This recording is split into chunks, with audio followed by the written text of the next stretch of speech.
Bonjour à toutes et à tous et bienvenue dans ce 4e épisode des Capsules de la gestion. Nous avons précédemment découvert la théorie des perspectives. Nous allons désormais observer ses impacts concrets dans la gestion de notre patrimoine. La principale conséquence a été démontrée par messieurs Sheffrin et Statman en 1985. C'est le fameux effet de disposition. Il concerne typiquement l'investissement en actions. Ils ont démontré tout d'abord que les investisseurs ont tendance à vendre les lignes gagnantes trop tôt, c'est-à-dire à prendre très rapidement leurs gains.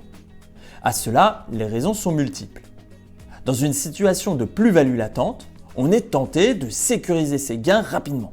Cela nous génère une satisfaction limitée, mais immédiate. La logique du « un tien vaut mieux que deux tu l'auras » s'exprime clairement. Concrétiser positivement notre décision d'investissement initiale va également flatter notre ego et générer une satisfaction additionnelle à celle liée au gain. Nous ne souhaitons pas risquer que notre choix judicieux se transforme en erreur. Une dernière raison est la confrontation de deux réflexes naturels. D'un côté, on achète ce qui monte, c'est l'effet momentum. De l'autre, on se dit que les arbres ne montent pas au ciel. La confrontation de ces deux convictions génère des comportements d'achat opportuniste avec une prise de gain rapide par crainte de retournement. La solution pour contrer ce biais consiste à avoir recours aux ordres stop-loss suiveurs. Ces ordres sont de type stop-loss. La revente des actions se fait automatiquement lorsque l'action a franchi un seuil à la baisse. La caractéristique additionnelle de ces ordres dits suiveurs signifie que le seuil de déclenchement de la revente va se rehausser tant que la hausse de l'action se poursuit. On accompagne ainsi sereinement la hausse tant qu'elle dure.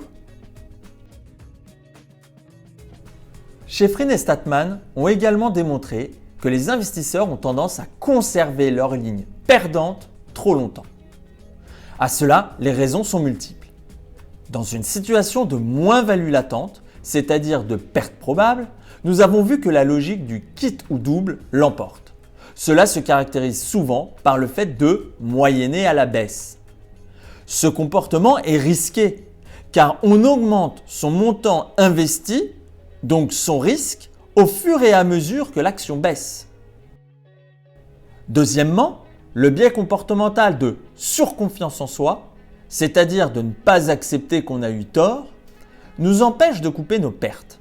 On ironise souvent « un investissement long terme est un investissement court terme manqué ». On peut identifier deux solutions pour contrer cet effet de disposition dans une situation de moins-value latente. Tout d'abord, définir en amont, dans son processus de gestion, la conduite à adopter dans une situation de perte. Il ne faut pas réagir à chaud, mais bien définir à froid la conduite qu'il faudra adopter le cas échéant. Pour définir le seuil de revente automatique, on tiendra notamment compte de la nature de l'actif, de sa volatilité et de la perte maximale observée historiquement. Mais il faut surtout se contraindre à respecter ce processus qu'on avait établi. On trouvera toutes les raisons du monde pour déroger à la règle qu'on s'était préalablement fixée. La diversification de ces positions est également indispensable. Il convient d'avoir un nombre suffisant de positions et qu'elles soient de nature différente, donc décorrélées les unes des autres.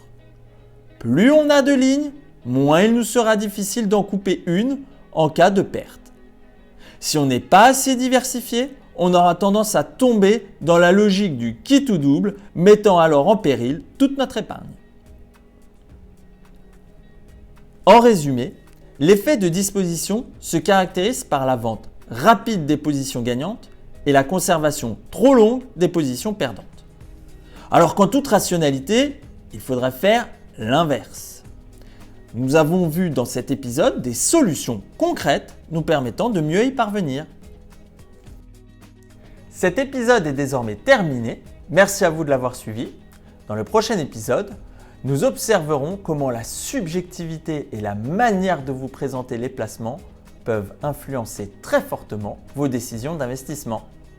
À très bientôt pour la suite de cette série.